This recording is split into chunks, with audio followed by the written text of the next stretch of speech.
Binne 2 weke van die hemel. 'n Prediker vertel van 'n siek jongman wat hy gereeld besoek het.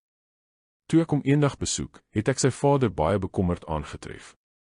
Sy dokter het hom dieselfde oggend meegedeel dat sy seun nie lank meer sou leef nie en dat hy dit moet weet. Maar ek kan hom dit nie meedeel nie, het die gebroke vader gesê. Sal jy dit asseblief doen? Doen dit tog met groot meegevoel. Ek het dus ingewillig. Nadat ons gesels en soos gewoonlik gelees en gebid het, het ek gevra, so jy dink daar is beterskap? Ja, beslis. Daar is in werklikheid nou baie min met my verkeerd. As ek net van hierdie hoes ontslae kan raak, sal ek volkome gesond wees. Sou dit jou dus verbaas indien jou geval ongeneeslik blyk te wees? Ja, nou sal dit. 2 maande gelede het ek niks anders verwag nie en was voorberei daarop.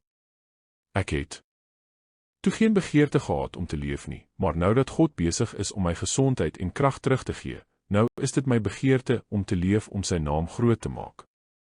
Veronderstel egter dat jou siekte 'n ongunstige wending neem en daar geen hoop op herstel is nie, sal jy wil hê jou vriende moet dit vir jou geheim hou.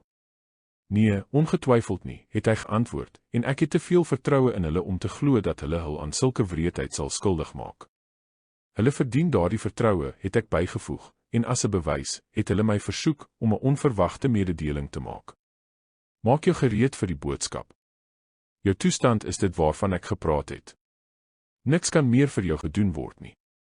Jou geval is hopeloos. Vir 'n paar oomblikke het hy gehuil, maar toe met een veeg, het hy die trane afgedroog en triomfantlik geglimlag. So ja, dit is genoeg. Ek het my laaste trane gestort. Die bitterheid van die dood is verby. Ek het daaraan gedink om te leef en die Heer te prys, maar om te sterf en om te loof en te prys, is net so goed, ja, selfs beter. Na 'n klein rukkie stilte, het hy gevra, hoe lank reken dokter het ek nog om te leef? Omtrent 2 weke was my antwoord. Binne 2 weke van die hemel. Wat 'n wonderlike gedagte. Afwesig uit die liggaam beteken in die teenwoordigheid van die Heer. En om hom dan te sien soos hy is. Nou gaan ek my vriende sê om nie een woord van die wêreld, wat ek binnekort gaan verlaat, te sê nie. My een doel moet dit wees waarheen ek op pad is. En so was dit dan ook. Hy het vinnig weggekwyn en binne 10 dae nadat hy die nuus ontvang het, het hy ontslaap. Liewe leser, as jy vandag moet sterf, volgende week of volgende maand, waarheen gaan jy? Waar sal jy jou bevind, in die hemel of die hel, as jy oor 2 weke moet sterf? Om te lewe is 'n ernstige saak en om te sterf somtyds 'n vreeslike ondervinding.